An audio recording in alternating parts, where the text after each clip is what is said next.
What's good, Savages? Welcome to another episode of Blue Collar Sports. I'm Savage Paulson, and with me, as always, is the stat sheet samurai himself, slicing through facts, logic, and occasionally his own credibility, Zach McGibbon. What's good, brother?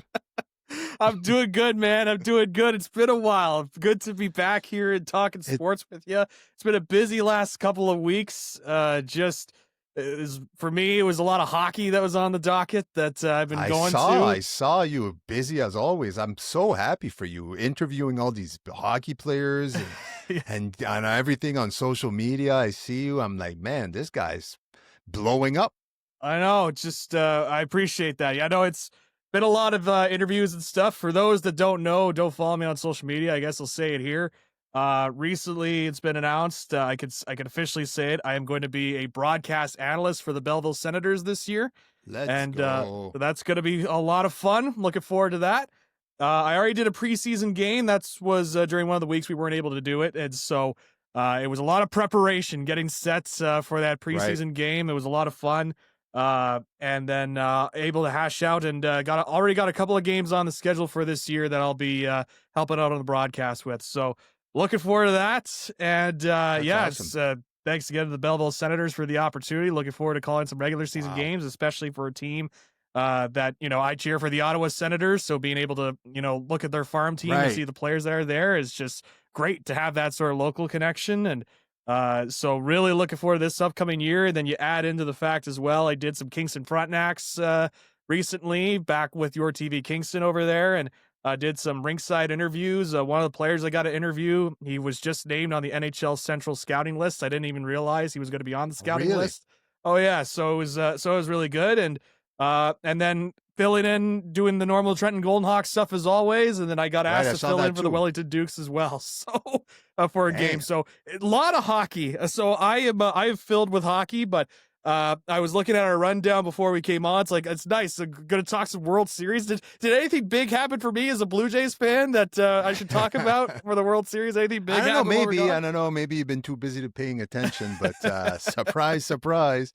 I'm glad to hear you're blowing up. I love to see it. Maybe one day you'll have to quit this show because you signed a contract with TSN or something. And then I'll get to say, hey, I used to have a TSN, as my somehow, co-host. some way, I'm gonna find an outlet to get my sports takes off. So let's go. Somehow, some way. So, but I appreciate that. I love it. Proud of you, brother. There's a lot of things going on. It's definitely been a busy last couple of weeks for all of us. A lot of things happening. Obviously, the NFL we're heading into week 8 now, and it's there's a picture that's starting to form itself on who are legitimate contenders and who were just, kind of phasing out. We'll get to that before, obviously, we got to get to the World Series. So let's get into it. It's buckle in because we have ourselves a fall classic with storylines. Star power and history on the line. The Dodgers, defending champions, are back in the World Series versus the Toronto Blue Jays. First time in 32 years they make it back to the World Series. The Dodgers got there by sweeping the Brewers. The Dodgers have been the juggernaut so far. They're definitely heading into the World Series as favorites to win it. The Blue Jays beat the Yankees. Then they went on a hell of a series against the Mariners, a 7-game. If you're a Canadian, you probably watched the last game, Game 7. Springer hitting a home run in the 7th inning to put his team ahead 4-3, and then Hoffman coming in the 9th and shutting the door down. Home field advantage goes to Toronto. They had a better record, a regular season record. Game 1 this Friday. A lot of things going on in the World Series. I'd give the pitching edge to the Dodgers. In this one, I think their pitching rotation is ridiculous. Let's talk about Shohei Ohtani. Pitched the other night, 6 innings, 10 strikeouts. Oh, and he hit 3 home runs in the same game. Yeah. I'm like, okay, that's enough. Obviously, the Toronto Blue Jays, Vladdy has been on fire. ALCS MVP. The kid is just ridiculous right now. He's firing on all cylinders, doing it defensively, big plays. He's hitting the ball, seeing the ball really well. Springer is hitting really well.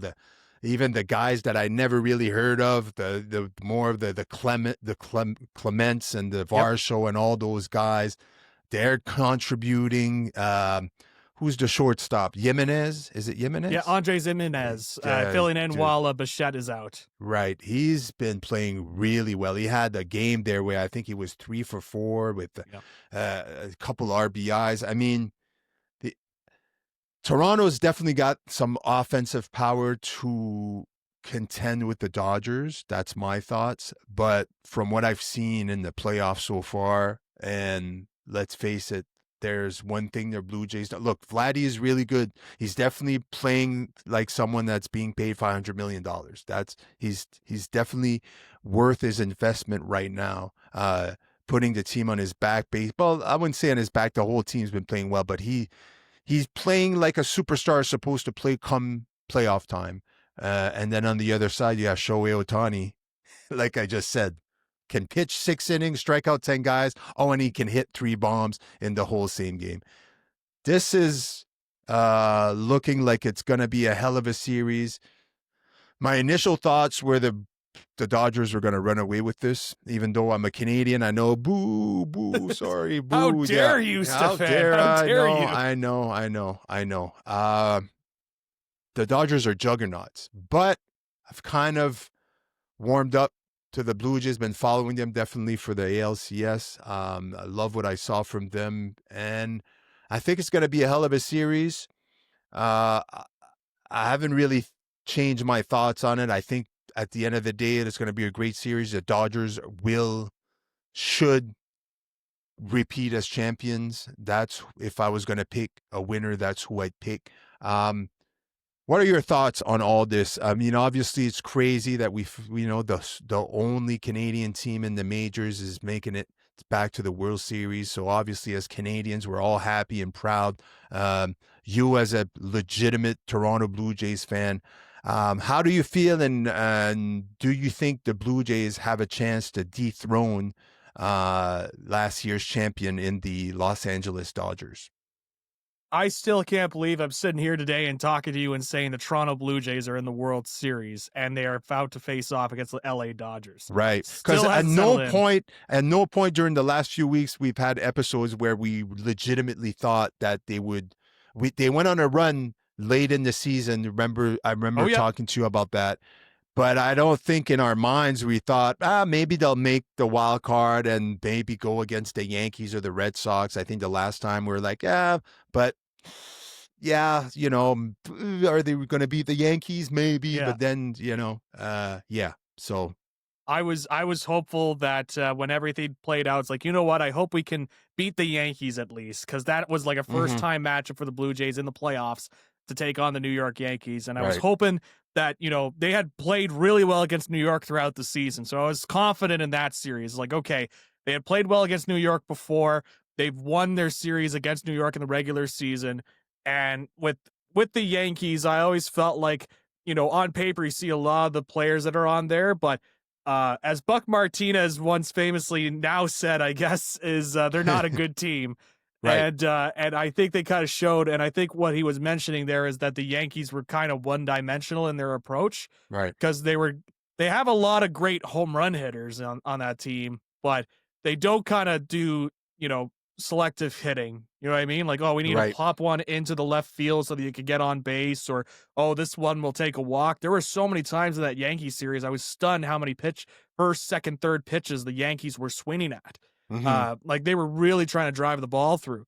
And obviously you saw what happened there with the Blue Jays. They were able to beat the Yankees, and at that point I was thinking, this is great. Like the Yankees they beat the Yankees. They got a fun little moment with David Ortiz and Vladdy Fox and saying the awesome. Yankees lose and all that, right? And that's all been repeated over here in Canada, like all throughout. My wife has not stopped. She must have quoted that for a week after. She's like, "The thousands of times. Yankees lose." She kept saying, she still says it. She Oh still yeah. says it. She's like, "The Yankees lose." She showed me the video on Instagram like 100 times. Like, yeah, this is my favorite thing. It's so good. It is Yeah, hilarious. And but at that point I was like, the Mariners eventually won their series. I was like, oh, the Mariners are a good team. yeah, And they are. and I was thinking, oh, like that starting pitching that they have over at Seattle, plus they have a much better depth on their roster than the Mhm. Yankees do. And I was like, oh man, like the Mariners have never been to the World Series, but if this was the year for them to get to the World Series, like it's with this roster. Right, And for the first two games, I was like, well, it was a fun run. right. It was great, and I had a good time. And Vladdy didn't hit in those first two games. Like he Nope. didn't get a hit. And so I was thinking, oh, all right, well, they'll have the Yankees moment, and this was a fun ball team, and this was like a team you could cheer for. But then all throughout this year, you just can't doubt this Blue Jay squad. You can't rule them out. Like I've been ruling them out all season long. Yeah, Like yeah, yeah. even on this show, I was like, I'm not sure about them this year. I don't know. Then they make the playoff. They win their division and make the playoffs. And I was like, well, I'm glad they won the division. They exceeded my expectations. Hopefully they can beat the Yankees, but if they don't, like they exceeded expectations and we'll see where it goes. Then they beat the Yankees. And it's like, oh, all right. Well, they beat the Yankees. This is a lot of fun, but this is a good Mariners team. Their starting pitching's really good, and they've got Right. some good hitters down the lineup, and they'll probably do some damage. This is a fun year. And then they come back and they win game 7. And that George Springer home run, I was bouncing around my room after that home run. I couldn't Yeah. believe it when I saw it. I know Springer is known for his heroics in the playoffs, but Right. sometimes like you feel like it's just happened so many times, it's not going to happen again, and then it happens again.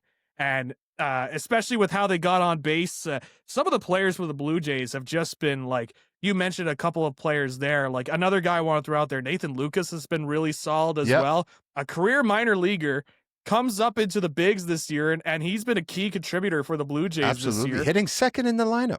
Yeah, he's been contributing. Dalton Varsho has finally found his bat. He had had some injury trouble throughout the year, and he's been finding his bat as well. He's had some key hits during that series. And I think the big thing with that Jays lineup is if Vladdy is down or if Vladdy's not having as hot of a series, you Right. can rely on some of your other players to kind of step up and fill in the void. And Vladdy, like, he stepped up big time. This was the coming out year for Vladimir Guerrero Jr. Absolutely.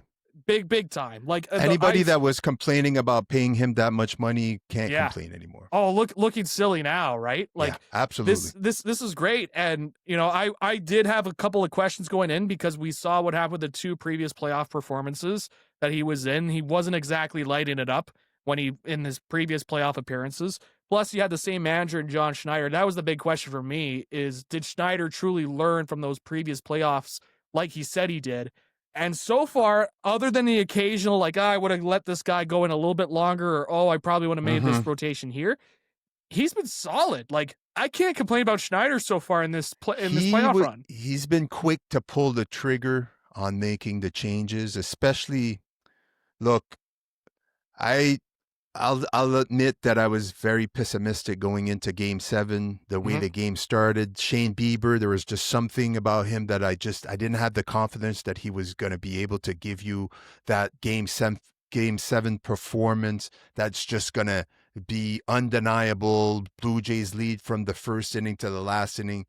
They didn't. They played from behind. Bieber didn't have control of his off-speed pitches early on in the game. He kept hanging them high in the zone, couldn't control them, missed very high, and you saw it on that Rodriguez home run and a few of the hard-hit balls. They were hitting him hard early in the game, and I thought to myself, and he still had like 7 strikeouts, which is like, it was crazy. He kept striking them out, or they would get hard hits on him. It was weird seeing that on the stat sheet. It's like, man, he's kind of been all over the place, but he's also striking people out. I can't really get a read of this.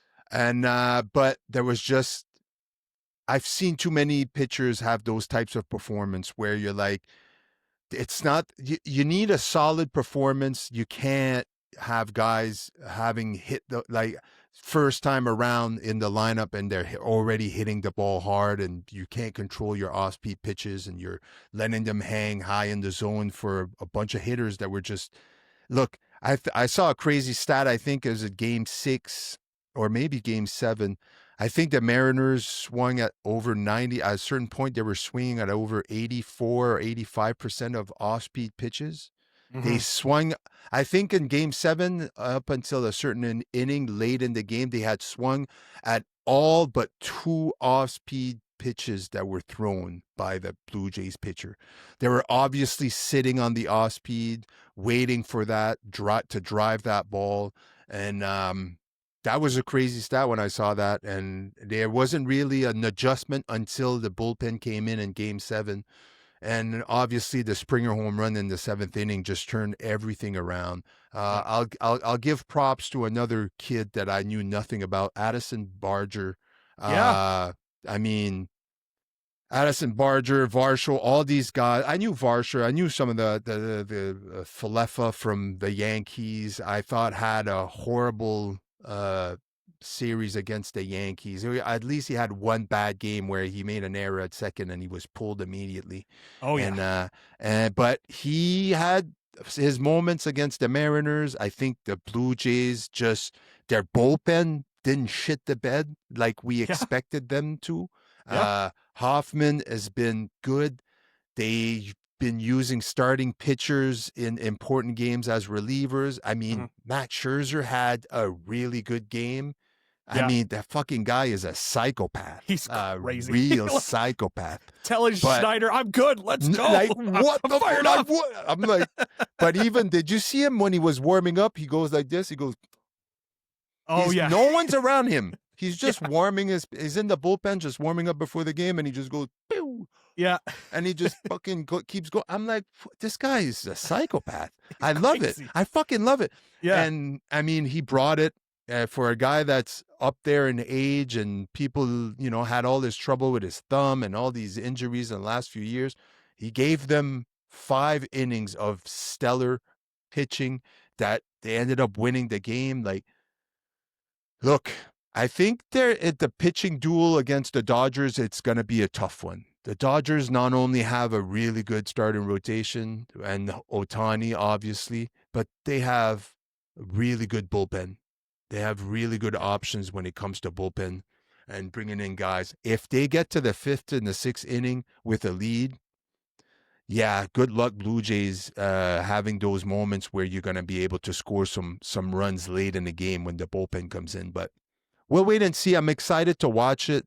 And if anything is just kind of renewed, it brought me back to 92, 93 when I was 12 and 13 years old, just falling in love with the Blue Jays. I'd never really been I was a Montreal Expos fan up to Mhm. that time. And so, but to have a Canadian team back there was crazy. I remember just watching all the games and all the players, and it was amazing to have them repeat back-to-back World Series. I mean, it had never been done before. It was Yeah. crazy. So to have the Blue Jays back in there this year and hopefully be able to revive this, I'm happy for the Blue Jays, but I'm also happy for what it's doing for baseball here in the Yeah. North. I think that's very important to mention. I think it's a huge boost to kids watching on TV. I'd be curious to see the numbers of subscription next summer for minor league baseball in Canada, based solely on the fact that these guys made it to the World Series. So yeah, I'm real excited. What's your prediction? You know what? I was kind of dogging on you a little bit. It's like, how could you hate on Canada? Why aren't you cheering for the Blue Jays? But I'll put it on record here. I'm also thinking the Dodgers. Right. It's just like you mentioned, that starting rotation is just like Yeah. Blake Snell, Tyler Glasnow, Yoshinobu Yamamoto, I mean, and then come of on. course Shohei Otani is in your 4th Right. slot. Yeah, Like, yeah. Like, he's a in case we need him, yeah. Oh, in case we need. Right? Oh, yeah. I'm sure Yeah. you need him. You're in the LA Yeah. Dodgers. And plus you got Roki Sasaki coming out of the bullpen too, and just like that rotation. Plus you add in the fact it's like Shohei Otani at bat, plus Freddie Freeman, plus Teoscar Mookie Hernandez Betts, and Mookie Hernandez. Betts, and I mean, I just this is going to be a different kind of level of team that the Blue Right. Jays will be facing, and so I think the Blue Jays will win games. I They think they're will. going to be competitive. I Yeah. think they'll win games. Mm-hmm. I don't think this is going to be a sweep like what we saw with the Dodgers against the Brewers, for No. sure. Like, I think their offense is just too strong unless Vladdy goes cold. Yeah. And all the other guys kind of follow suit. Because I really think that if he does go cold, it's going to be contagious. A lot of guys are waiting. He just brings a spark, his energy to the game. The way the kid is defensively so good at first base, makes huge plays. And I think they'll win some baseball games. But they're gonna have to win one at home early. Yeah. I think those first 2 games are important. I'm assuming they're going to face Snell and Glass. I don't know who's set to do you know who's set to start game 1? I don't think they've announced it yet at this point. It wouldn't shock me if it's Snell for game 1, though. Yeah, Blake Snell is set for game 1. Oh, it is Blake Snell. Okay. So Snell, name whoever you want after. You could put Yamamoto, you could put Glass now. Like, you're gonna have to beat a really good pitcher. Yep. Just one. If they can get back to LA with tied at 1, obviously if they win both, now we're gonna have a different discussion next week. Yep.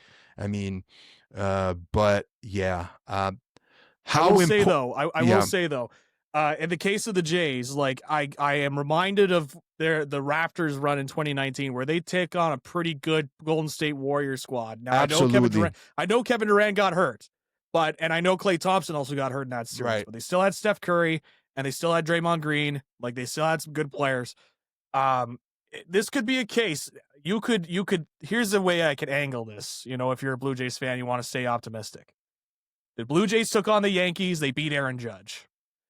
They took on the Seattle Mariners. They took on Cal Raleigh. Right. 2 MVP candidates. They're now going on against the Dodgers, and they're taking on Shohei Ohtani, MVP candidate. Great point. Like, they faced off against some pretty significant players, and they did not falter. They did, and they were able to come back.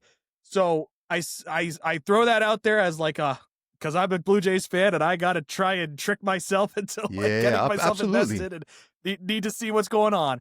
But I think with this Jays squad, I think they will win some games. I think that this is a resilient group. This is a really likable Blue Jays squad too. Like, just all the interviews I've seen, like, this is just a really likable team.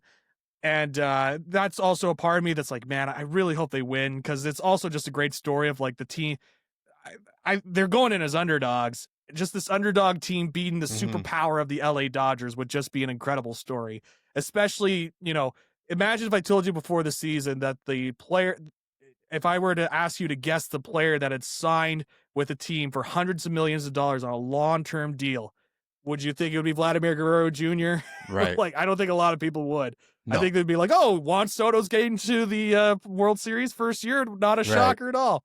But I'm really looking forward to this World Series. It'll be great to see. I was not old enough to see the Blue Jays go win in 92 and 93. So this is the first time I'll see the Blue Jays go to a World Series in my lifetime. So that's also exciting for me personally. And one last quick thing, just on a more upbeat note. Man, that clubhouse was rocking for the Blue Jays. It looked like a nightclub. I'm like, what the hell? They had the smoke machine. They had the lights. And, it looked like it was a blast over there. They turned that into a nightclub real quick back there. Yeah, I'm like, what is this? They have some ideas now in the future. It's like, after a Blue Jays game, you could go to the clubhouse nightclub. Like, just light it up. That was pretty awesome. Before we move on from baseball, how high do you think me and my wife after this discussion about the Blue Jays coach, how high his blood pressure is?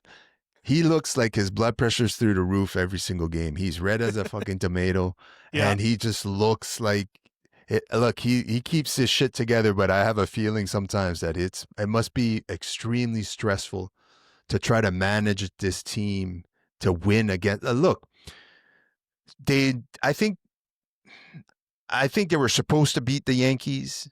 And I know that they finished first, but I think they had to play up in order to beat the Mariners. They're definitely going to have to play up to beat the Dodgers. And like you said, I think they're capable. We've seen it. We've seen it Yep. with the Mariners. I think the Mariners and the Blue Jays were very close together, but the pitching was good. Everything was, I mean, they had Cal Raleigh, Rodriguez. They had all these guys in the lineup that could Yep. get on base, hit the ball hard. And they played up and they played very well, end up beating them. Now they're going to have to play even up. And I think if you have guys like Trey Yasavage come in, maybe in LA and win you a game, a guy like maybe Scherzer comes back in LA as well and gives you that spark, that energy, and they end up winning a game. I mean, we might have ourselves a good series here. I'd love to see it go 7 because who doesn't want to see a World Series go 7 games? Of course. But and Bo Bichette, if I was too, betting, it looks like he's coming back for the Blue Jays as well. That's what I wanted to ask you before we move on. How important do you think it is for Bo Bichette to come back? I think it's pretty big. Like right? Jimenez has done a good job, and for what I will say about Isaiah Kiner-Falefa in terms of his hitting, his fielding is pretty solid still. And that's why Schneider still likes him and likes putting him in there. Mm-hmm. And even then, IKF hasn't been bad in terms of the hitting. He had the brutal play at second base, like you mentioned. Right. And when you brought that up, it's like, oh yeah, I forgot about that. I try to forget about that. But I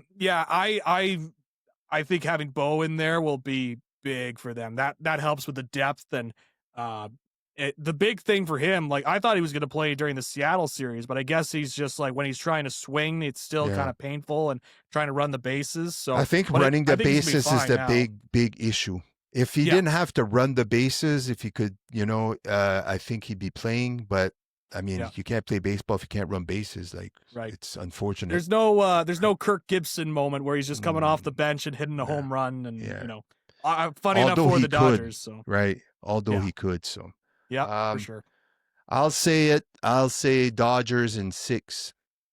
I was also thinking Dodgers in 6. Yeah. So 4-2 Dodgers is my prediction. Yeah. So we're both agreeing. So it's going to end up being the Blue Jays in 4. Right. Yes. Yeah. Yes. Sounds great with me. That will be the most happy I'll be Ron in quite a while. Yeah. So yes, we'll absolutely. have an episode next week. It'll be over already. We'll be like, what the hell? We didn't. I mean, it could also be the opposite. I could be on here complaining, like, why are we throwing Louis Varland out there again? Like, stop putting him out there. It's like the 5th, and he's like, all right, it's Louis Varland time. He's going to throw his 98-mile-per-hour fastball. He's going to give up that one home run he always does whenever he's in there. It's like, come on. We have other guys in the rotation. Maybe don't throw Brendan Little in there, but like you got other guys in the bullpen. Let's use them. But yeah, I think it's might be how I'm feeling next week. Who knows? We'll see. Yeah, it might be a lot of happiness or a lot of sadness and anger in next week's episode. Moving on to some NFL. Let's talk about your Dallas Cowboys. The Dallas Cowboys are 3-1. Yeah, their record is so-so. They got this tie lingering. I still don't like ties in football, by the way. I think it's bullshit, but that's something for a different day. Defeated the Commanders 44-22 in Week 7 with a dominant performance against a really big team. Dak is playing like an MVP right now. Second in yards with the 1,881 yards, 16 touchdowns, which is also second in the league. 3 interceptions, which is huge. 16-3, big for him. Passer rating 107. Dallas is ranked number 1 in total offense, which they average per game about 390 yards with 25 total touchdowns.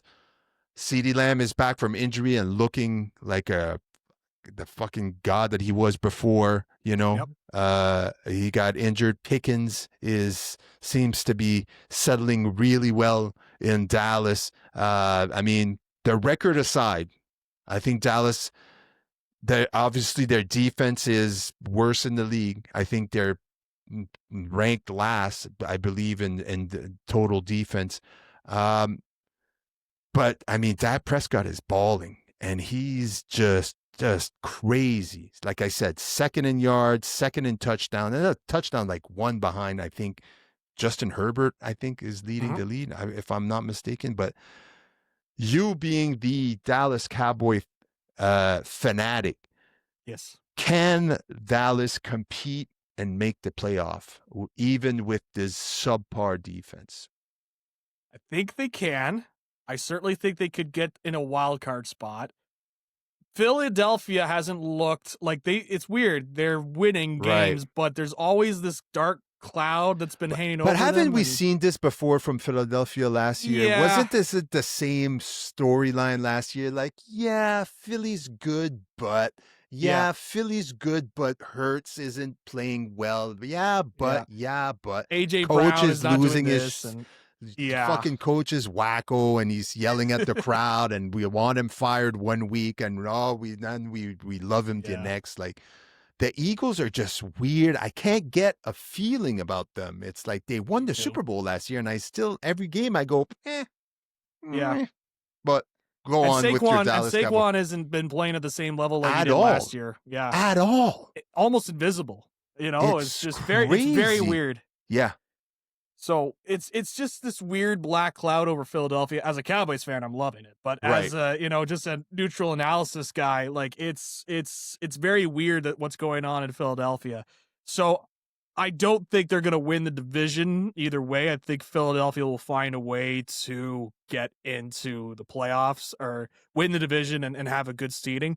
But I'm confident enough in the Cowboys where I think they'll be able to get into the playoffs. What they do in the playoffs will be a different story, and that is going to be, that is going to be a different me at that point when they Right. get in the playoffs. But in terms of right now, yeah, as you mentioned, their offense has been humming along.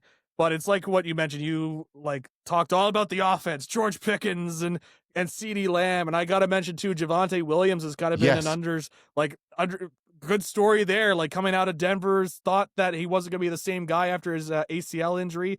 He's come in and he's played really well for Dallas, and he's been a little bit more their bell cow in recent weeks, and especially now that Miles Sanders was injured and he's not going to be back this year. So they've really been relying on Javonte Williams. So there's a lot to like offensively. Defensively, I feel like every week I'm saying fire Matt Eberflus, like just blow it up. Like, what are we doing here?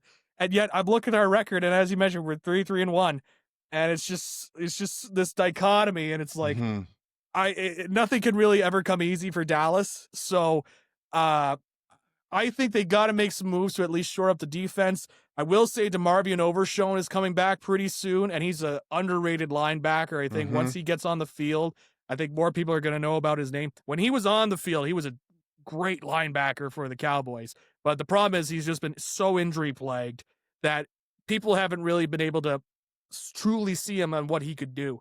So I'm hoping once he's fully healthy, I think DeMarvion Overshown will help out with that defense a lot. I don't know if you saw, there's a lot of talk about the Cowboys potentially going out and trying to get Max Crosby from I the Las have, Vegas yeah. Raiders.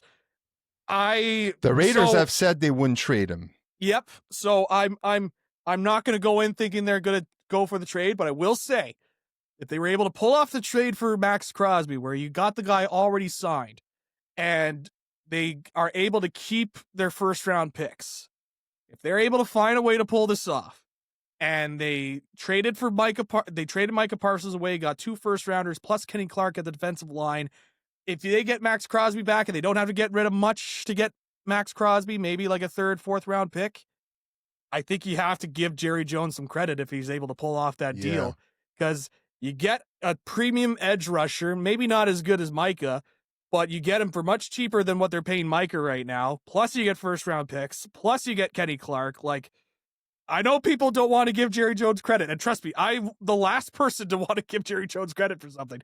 But if they pulled this off, you got to give them credit. But again, I'm looking too far down in the future and assuming that Max Crosby will go to Dallas, which I don't think is going to happen. But they do need help on the defensive end of the ball, especially defensive backs wise. He seems like the type of guy that would thrive in Dallas. Yes. He looks like the type of guy that loves to be in front of the camera. Yeah. Dallas is the place to be. It's Yeah. America's team. Max Crosby is that type of guy.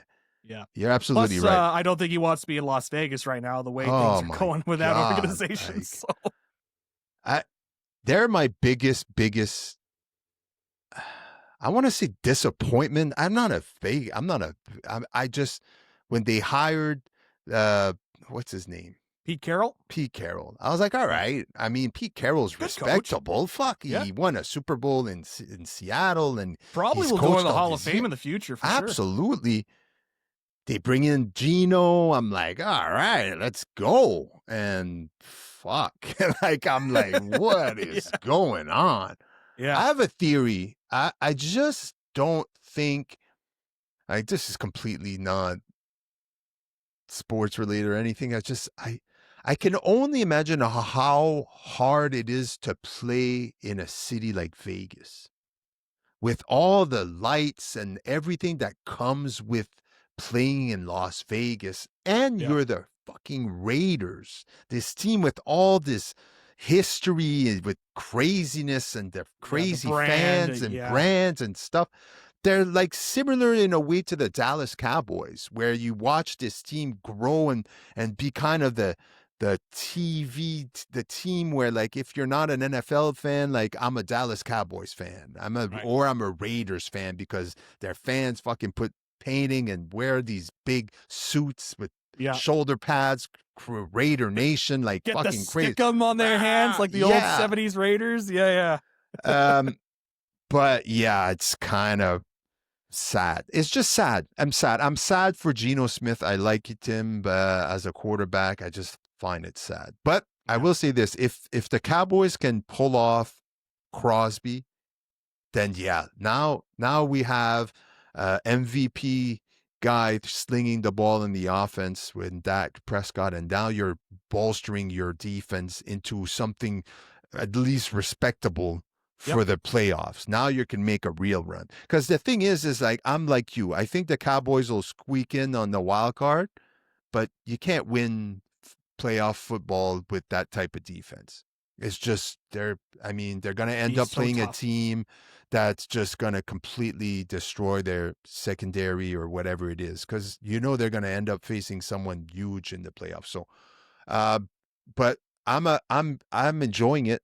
I'll say that. I look. You're a Cowboys fan, so I'm more invested now, knowing that we get to talk every week about Yep. football and stuff, and having someone and one of my friends being a fan of something, it puts me more invested in stuff. So You I'm get to see the roller coaster of right, emotions as it happens each right. week. Look, I'm a Steelers fan. Like, if I've been through the roller coaster of emotions in the last few years, I mean, let's go. But Dallas is even worse. Like, I got it easy with the Steelers. At least they've been making the playoffs, and they're respectable even when they have a shitty season. But Yeah. it's fun to watch. I'm happy for you right now, but Yeah, we'll see you in 4 weeks' time. right. We might be a Yeah. different story. Yeah. Do you think Dak Prescott can keep this up? Yes, I do Yeah. think so. He's I think playing. he is. He's an underappreciated quarterback, and I will continue to pound that on my chest and wave the flag on that about Dak Prescott. He's played his best football of his career. Absolutely. If he keeps going like this and he just keeps balling for the entirety of this season and the Cowboys don't make the playoff, do you think he wins the MVP? No, I think they like to give the MVP, like, now if he was balling like this and the Cowboys just squeak into a playoff spot, like just get in, but it's because of Dak Prescott and his offensive play, yes, I think he would win MVP. But but if he misses the playoffs, it's just going to be like Joe Burrow, where they were so close, Right. they almost got there, but Burrow didn't win the MVP, even though he had elite level play. Like, Yeah. I think it would just be the exact same thing. Yeah, you're right. I forgot about Burrow last year, because if the Bengals could have figured out a way to make the playoff, I think he would have won the MVP. He was going to win MVP Yeah. because he was just unreal. I will say, like, if it's crazy to say right now, but the race for MVP is probably Dak Prescott, Baker Mayfield. I think Patrick Mahomes. Yeah, you could throw Mahomes in there. Yeah, Yeah. Baker Mayfield really well. Yeah, and Daniel Jones, I think, has to be in that conversation, which is crazy to say, but Crazy segue. Let's talk about them Indianapolis Colts now that we're done talking about them Dallas Cowboys. That's right. How crazy is it that we're here on October 22nd, 7 weeks into the NFL season. The Colts are in first place, not only in their in their conference, they're first place in the entire NFL, 6-1 record. They beat the Chargers last week, 38-24. The Chargers are sliding, so 38-24. Daniel Jones is balling. He's got 10 TDs, 3 interceptions, 105 passer rating. They're ranked number 2 in total offense behind Dallas, as we spoke about earlier. Jonathan Mm-hmm. Taylor leads the league in rushing yards with 697 yards and rushing touchdowns with 10. He's just been balling. He's had 3 touchdowns last game. Like, he's just give him the ball and let him cook. That's what I got to say. There's a bunch of questions. Can they keep this up? Are they the Minnesota Vikings of last year, where they're going to have an amazing regular season and then they're losing the first round of the playoffs? Even maybe even get a bye and like, can Daniel Jones keep this up? He's playing. I wouldn't say, yeah, I would put him in there as the MVP candidate right now. He's not blowing up. I think he has, like, I don't know how many touchdowns, like 10. I think, did I say 10 Mm-hmm. touchdowns, 3 interceptions? It's all right. It's not anything close to the type of numbers that I see Dak Prescott or like Justin Herbert's as far as yards but when you have Jonathan Taylor in the back, you just hand him the ball. You don't need to be throwing touchdown after touchdown. You just got this kid that can run everywhere. It's amazing. Yep. So,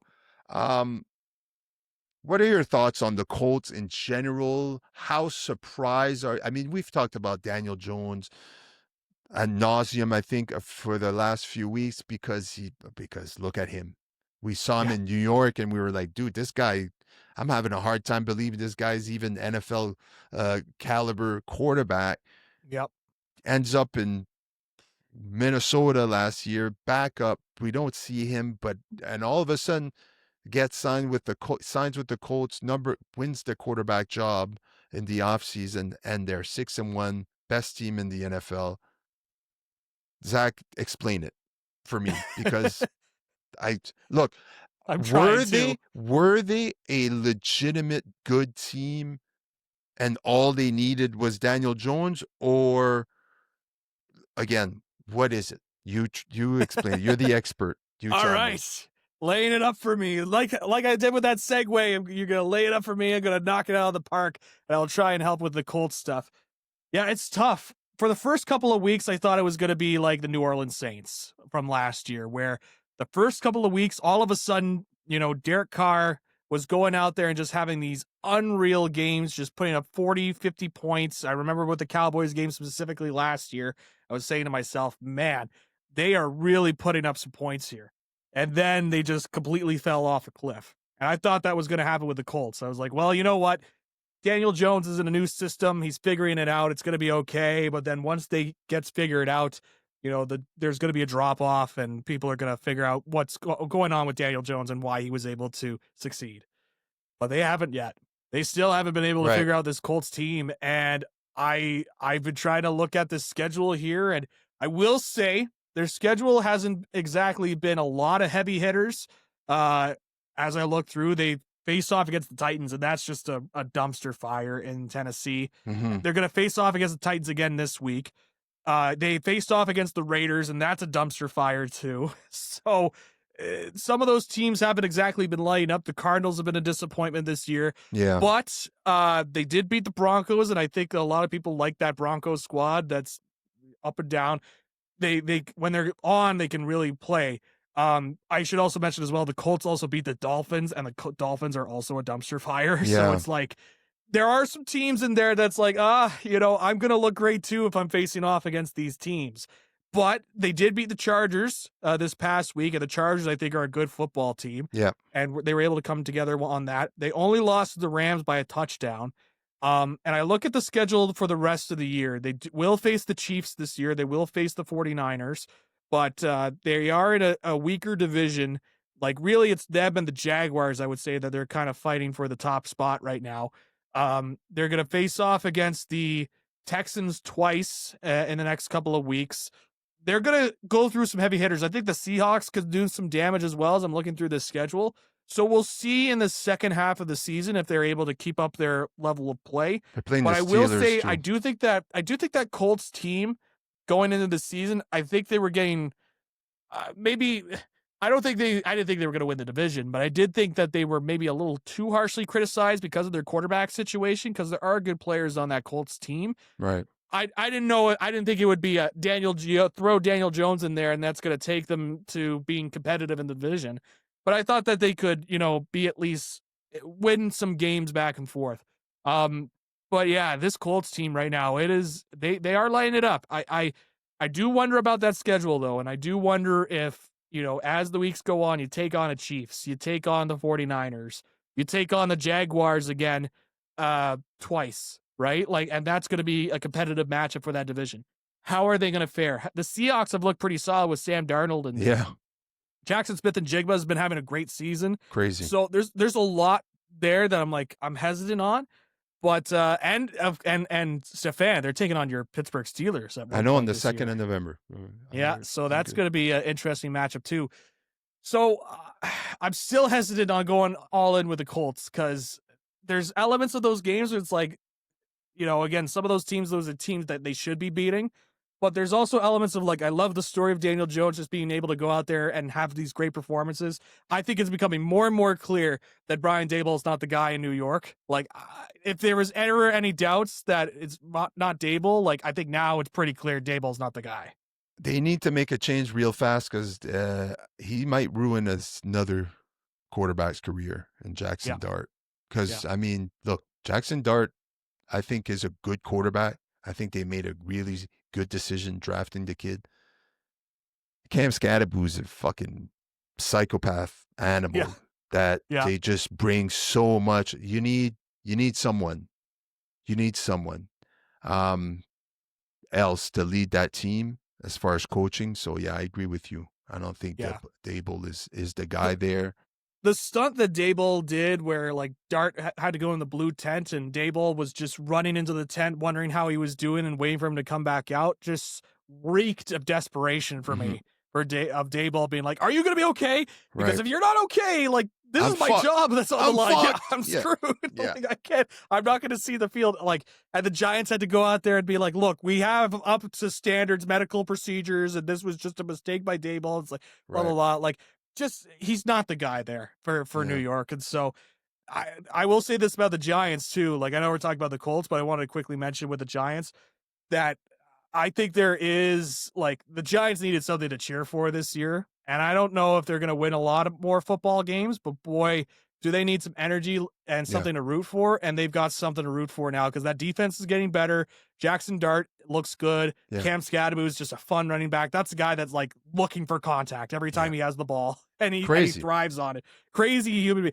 I don't know if you saw the video of Dart and Scadaboo, it was post game. I think Scadaboo was doing an interview and then Dart looks at him, he screams at him, and then Scadaboo looks at him and screams at him, and then they start rubbing their heads together like they're pit bulls. They're animals. They're just crazy. It's fun for the New York Giants fan though. It's good for them. Yeah, absolutely. Yeah, they needed something for a long time to root for, and I do wonder if you put the right personnel in place for the Giants, how they could grow from there. Because again, I think that defense is starting to really come together, especially that defensive line. Yeah, I think there's something there that they could work on in New York, but we'll see. I certainly don't think this coaching staff is it though. What do you make? Quickly hitting a few more points here in the NFL before we move on to something else to end the show. What do you make of Tua being benched last week? Probably should have happened a little sooner. Right. Boy, is that it's crazy for me to believe that at one time I was a big Miami Dolphins guy and loved what they were doing in Miami. Yeah.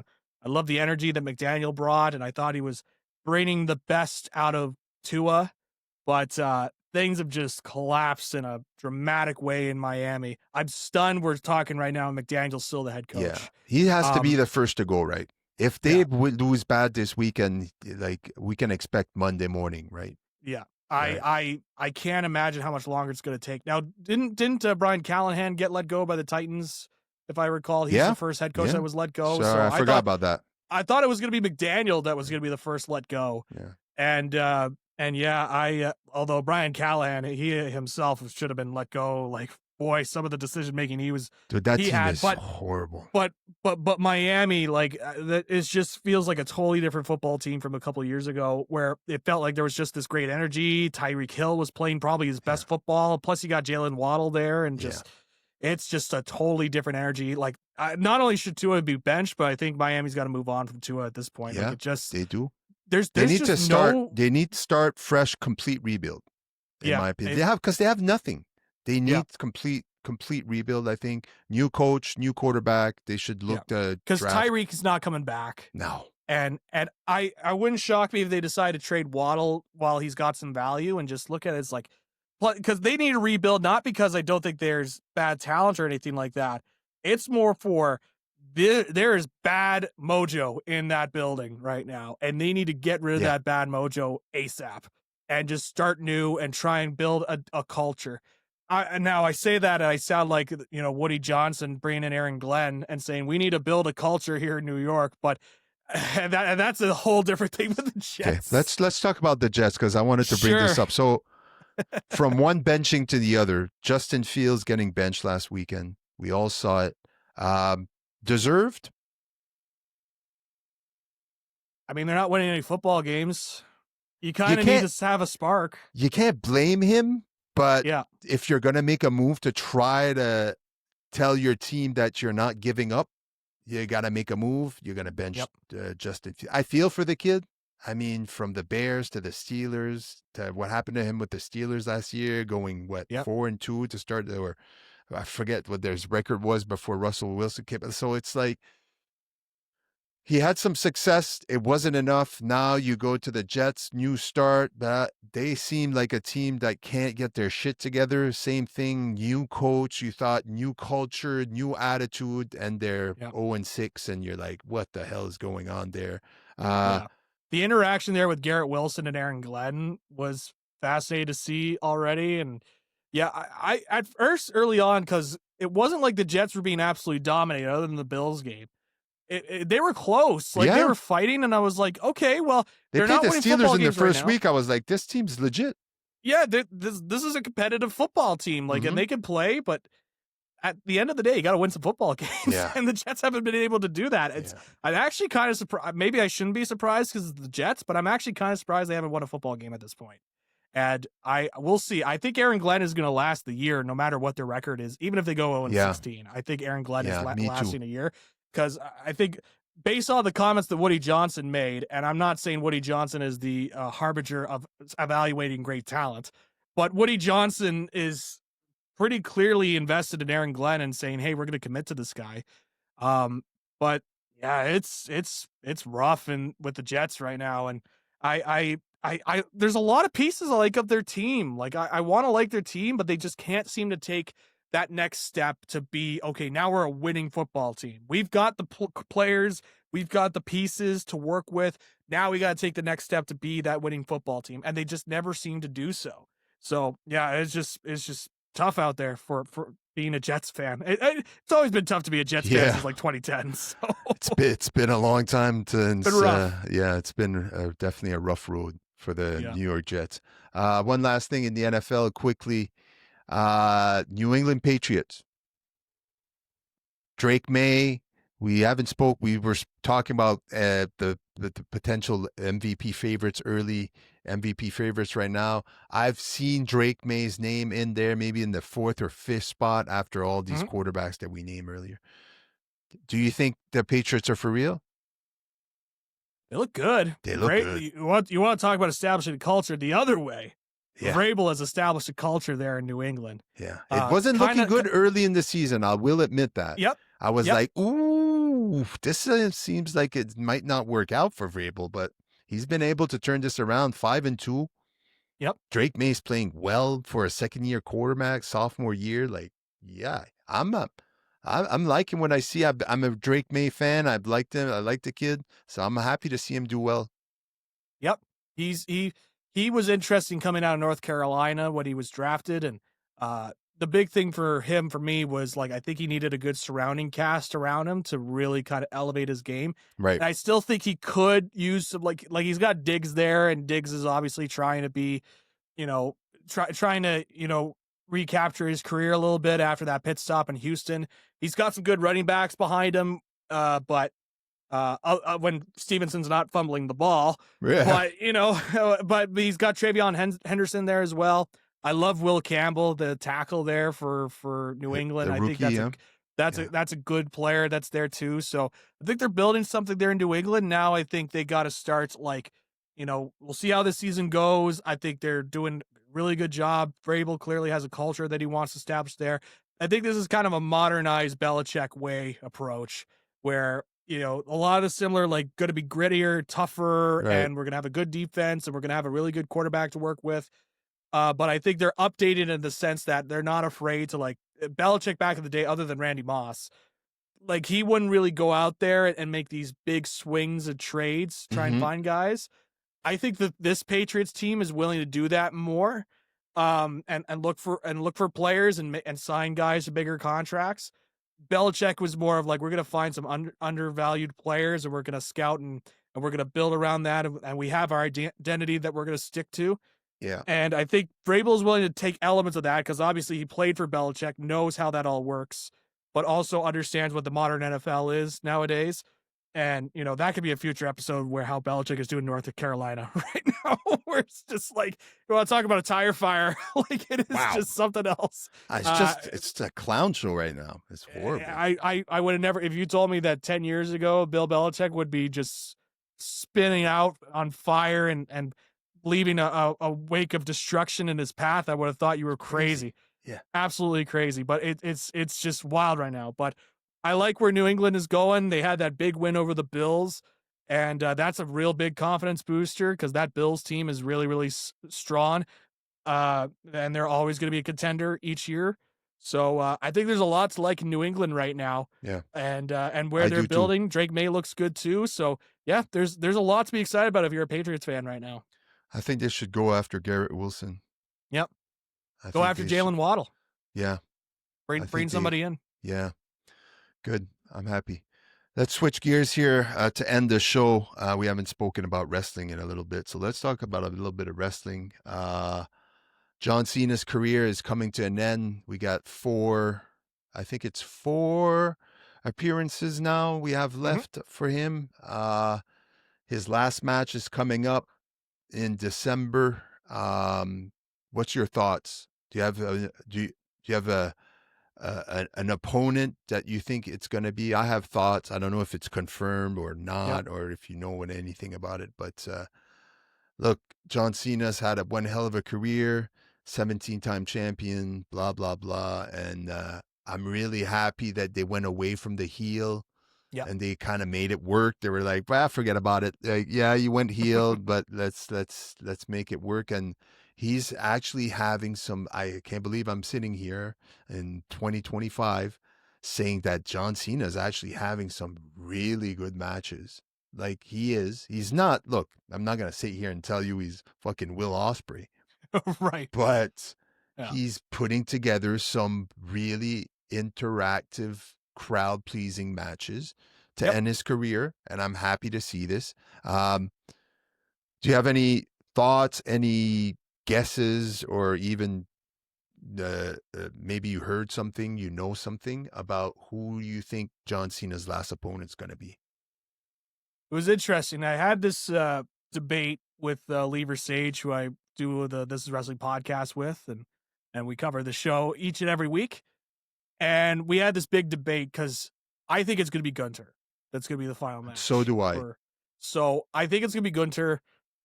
And the reason why is that it fits into the John Cena character of big menacing heel, need to overcome, beat Goldberg in the retirement match too. Like, he's very rarely loses. Mm-hmm. And he's going to be going in there and he's going to take on John Cena, the big time baby face, to overcome the odds in Washington, D.C.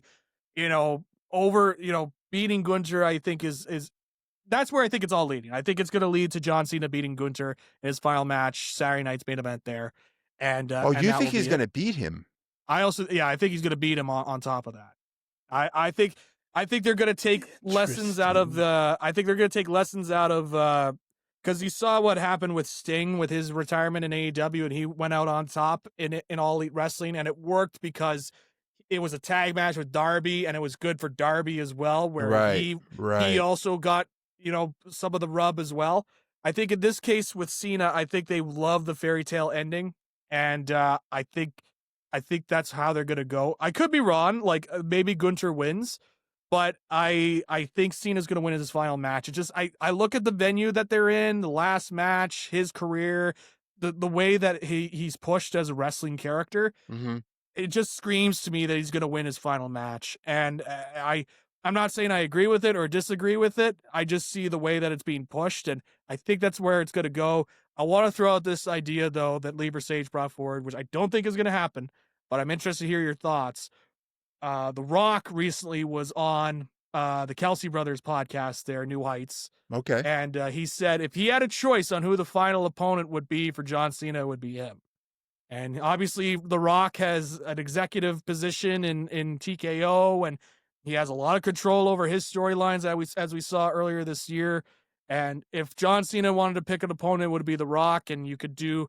It's funny how they did the once in a lifetime branding for the John Cena versus The Rock back in the day, but this would Right. probably be the third match. And I know it's not like a big pay per view event, but it is Saturday night's main event. It is a bigger quote unquote TV event that you could Hmm. do if you wanted to pop a rating. In this case, I think it's only on Peacock. So if you wanted to try and drive people to Peacock, what do you think of the idea of The Rock? Is that likely, or are you throwing that out? Are you not looking at The Rock? So I'll say this. I think Gunther is going to be the final. I think he beats John Cena. I like your idea of John Cena ending on top, but uh haven't been in the business. I also kind of understand that you have to lose your last match. It's kind of Yep. like a unwritten quote unquote rule in Put pro over the wrestling. guy on the way out. Right. Yeah. But again, I don't think Gunther needs to be put over by John Cena, so I could see him losing. Hmm. I could see him beating The Rock more than if you go with The Rock, I think you could go with the storyline of the final boss and John Cena slays the final boss.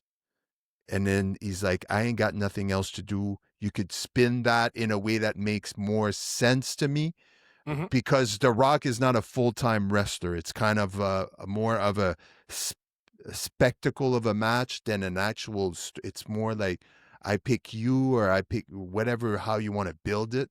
Right. I would definitely sit down and watch that match.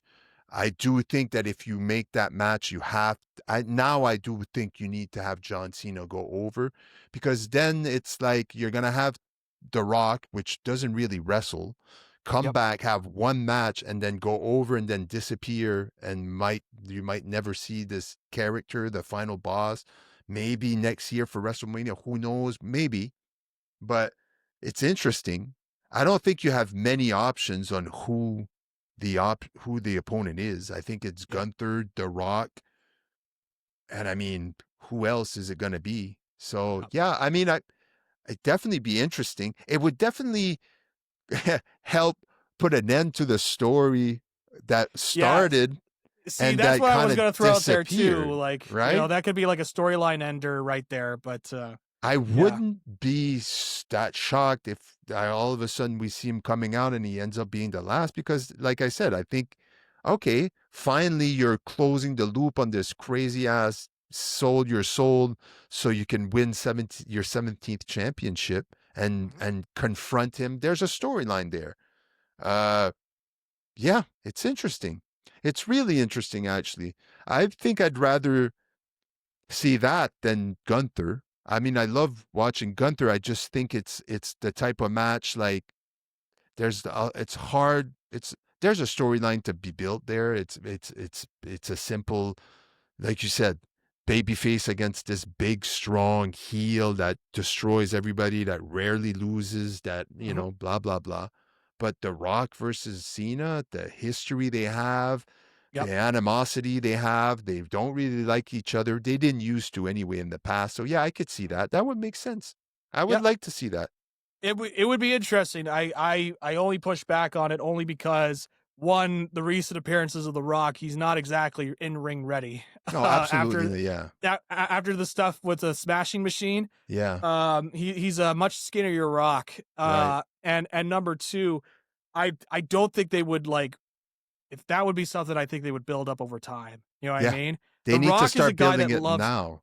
like, yeah, exactly. The Rock Yeah. is somebody that like we've seen it time and time again that he likes to build stuff over time. Absolutely. Saw it with Cody. We saw it even with the Cena stuff. Like he wanted to build something, and then obviously you had everything that went afterwards. And my hot take: a lot of people blame The Rock on that. I blame Triple H more on that for not being able to get a story out of that. Yeah. Because yes, The Rock should have been there, but also somebody's got to figure out the story afterwards and how it's going to lead afterwards. And the Rock is not there every week, but that's a whole different thing. Right. In this case, like I trust me, I would love to see a marquee matchup between John Cena and The Rock as just like a final thing. We're done. We can move on. But I just look at everything and it just seems like it's going to be Gunter. And yeah, I think it's going to be John Cena Gunter for the last match. And I wouldn't be shocked if John Cena won that match either. Just Yeah. as kind of like a final hurrah. He gets his last, wave to the crowd and thank you everybody and blah blah blah and does the salutes and all this Yeah. stuff. So that's how I'm kind of viewing the last match for me personally. Good. Um, One last thing before I let you go, I kind of forgot about this. Any thoughts on this whole Seth Rollins situation and his injury? I mean, the kid, poor guy. I mean, he's been dealing with pretty severe injuries. They finally put the belt on him again, and then all this happens. They write him Yep. off. Any thoughts on this storyline, the arc they decided to go with, and they're just cutting this vision? I guess group Mm-hmm. called the Vision. Just I guess it was cut short. I Yep. don't think this was the long-term storyline. I think they wanted to build something more long than 6 months, and then all of a sudden, that's definitely was not a fan of the ending that way. I do understand, right? Mm-hmm. He's injured. You got to write him off TV. But you have any thoughts on this? I like that they decided, cut it a little shorter because it's not like it's a 1 month storyline. This has been something since Mania that they've been building. Right. So I do like that they kind of went it because it's something different from everything else. We've had a lot of long-term storytelling in WWE of like Yeah. multiple years where Bloodline. so something like this when it happens sooner than you would expect can have a maximum impact. And for me personally, I don't know how much more you could really like get the squeeze out of with this storyline of Braun Breaker and Seth Rollins. So I'm glad that they did this. And I'm somebody that is a big Braun Breaker guy. I think they should just move forward with him as like if there's anything in wrestling right now, and I keep hammering this home on the podcast, if there's anything in wrestling needs right now, in American wrestling, anyways, and even Japanese wrestling to an extent, there needs to be some new stars badly in Yeah, pro wrestling right now. absolutely. Somebody different, and Braun Breaker could be that guy. Mm-hmm. He was holding that World Heavyweight Championship belt, and I kind of view the World Heavyweight Championship belt as a joke and just second tier to the ironically named undisputed WWE Right. champion, even though there's another world champion right there, so it's kind of actually in dispute. But the way that Braun held that World Heavyweight Championship was like, oh, put the belt on him. Yeah, of Like, course. let's go. Let's get in there. He's somebody different. He's got a good look, and I think he's got a presence to him. Let's see what you got with Braun Breaker. And I think the big thing right now in wrestling that you're seeing is I think guys are hesitant to push a lot of these 20-year-old guys. And there's this idea that's like, oh, we'll wait till he's like 30, 35, then we can really push him. But you look at the history of the business, a lot of the top names like got their big starts when they were 24, 25, 26, late 20s. Like, let's push some guys in their 20s, like, because they're young, and that means they're also going to attract younger fans as well. Yeah. They're doing it relate. with the women. Absolutely, yeah. They should do the exact same thing because I'm more invested in women in wrestling right now because they're pushing all these young stars. Yep, somebody new, somebody different, and like that's the big thing I've been pushing right now is like we need to like pull the trigger a little quicker. Yeah. I think there's this hesitancy right now because they don't want to like screw up on a lot of these pushes. But sometimes you just got to give the guy the ball and see what he's got. Yeah. And sometimes you have to know what you've got right now and say, okay, can he carry this ball or can she carry the ball and take us to the end zone? And I Right. think Braun Breaker can do that right Absolutely. now. I really do. I really like him and his potential and what he could do. I want to see what he does with that championship. So all that to say, in terms of the storyline itself, I feel bad for Seth Rollins. I never thought I would see, especially the WWE and especially from him, a diving coast-to-coast headbutt. That is what is the result of his injury, where he landed awkwardly on his shoulder. So I feel bad for him. I mean, that sucks when you're getting a big push. You've got Paul Heyman beside you, Right. and you have this injury that takes you out. But I think the time is now to strike with Braun Breaker and see what you got, and not be afraid. Because again, I think a lot of these wrestling bookers right now are just afraid to push somebody new because they're worried that it's going to falter or this guy's not going to take. I would much rather a booker try and push a guy and it doesn't take, as opposed to just being hesitant and I'm getting the same people all the time. Absolutely. You know? So like, I'll use this as an example, and I promise I won't go on longer about pro wrestling. I promise. But think about it this way. Braun Breaker debuted 2021. It's 2025, 4 years, and we're still talking about, oh, should we push him now? Right. Steve Austin comes from WCW. He arrives in 96. He's the biggest star in wrestling in 98 because they push him in 97. Yeah. Sometimes you just got to push a guy. I'm not saying Braun Breaker is Stone Cold Steve Austin. Right. What I'm saying is sometimes you just got to push a guy when you think you've got something with him, right? We've seen him as an Intercontinental Champion. He knows how to Yep. conduct himself as a champion. He looks legit. The guy's a monster, and there's nothing wrong with him. No. I don't understand what the hesitant is to just put the belt on him. Now they're Yep. going to probably put the belt on CM Punk. Yep. I'm assuming, right? I like Punk, but Jay. like but you know, I love Punk, but I saw CM Punk when I was in high school. Right. I'm 27 now. I pay let's move rent. on. I Let's pay move on. rent. Right. Let's do something new. Like Right. I have a job. I get paid money. I have to go to work now. We're the same let's age. Move on. I'm the same age as him. I don't want to see him as champion. Let's move on. And again, I love CM Punk. He's one of my favorite. CM Punk is what got me into pro wrestling. Okay, I love CM Punk, but let's get some new people in there, some new blood. That's how wrestling thrives. The Attitude Era didn't happen because they decided to bring back Bruno Sammartino and put him on top. They got it because they had all these new guys on top, right? They had the Ruthless Aggression Era because they had John Cena on top, not because they put Hulk Hogan back in there. Like, you gotta have new stars and put them over. That's what this business thrives on. So, anyways, there's your passionate wrestling rant for the evening. You look like John Schneider in the seventh inning right now. I do. I got the beard. I got the red in the face. And He's I just got to be fucking like, blood pressure's going through the roof right now. I got to be sitting in the bullpen, like stroking my beard and just looking in, just like, oh, this is not going great. But like you, I can go on and on about wrestling. It's been a while, but Zach, thanks again for your time. This was a great episode. Loved chatting with you as always on sports. Zach McGibbon Media on Instagram. Check him out. Check out Blue Collar Sports. We're now available on Apple Podcasts, Spotify, YouTube at SVG TV. Subscribe to the channel today and don't miss any future episodes. You can check me out on Instagram, Savage Paulson on Instagram. Thanks for listening, and we'll catch you again next week for another episode of Blue Collar Sports.